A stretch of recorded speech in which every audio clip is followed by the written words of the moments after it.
Bapak mulih Jumatan teh disambut ku ibu teh. Bapana parantos rengse Jumatan teh kumaha waleranana. Alhamdulillah parantos rengse. Saur ibu teh mangga atuh bapana geula calik di dieu tah, ujang di dieu, nyai di dieu, emak mah di dieu.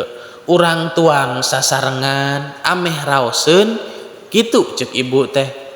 Kanu jadi salaki teh. Tah bapana ieu angeun kacangna pangapunten birih kulang gula bilih naon engken orang omean bae dina aya kakirangna mah kitu ceuk nu jadi ibu teh. Sumangga atuh bapana geura pingpin dina doana.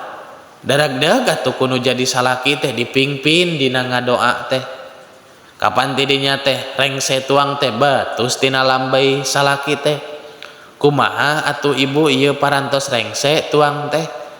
Alhamdulillah bapak parantos rengse, hayu atuh urang sasarengan sareng bapak ngucapkeun alhamdulillahi rabbil alamin.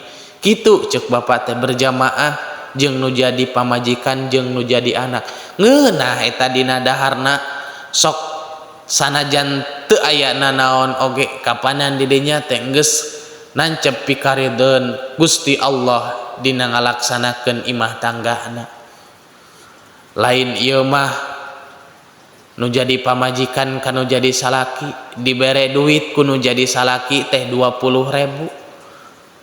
Pek teh diomongkeun di tepas tatangga teh lain kami mah dibere duit kudu jadi salaki 20.000. Ku kami teh dibelikeun kana uyah kana pecin kana tempe jeung sajabana. Diasakan deui ku kami teh diasongkeun deui ka anak jeung salaki. Ari salaki pangrewogna dina nyatu asa rugi kami mah kitu ceuk ibu teh.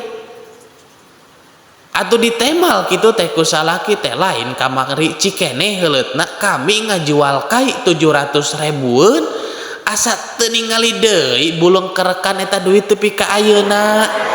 Kitu ceuk salaki teh. Tungtungna akhirna saling tungtut saling seuneuhkeun satu sama lainna moal datang karidoan Gusti Allah kanu jadi ngalaksanakeun dina imah tanggana samodel kitu mah.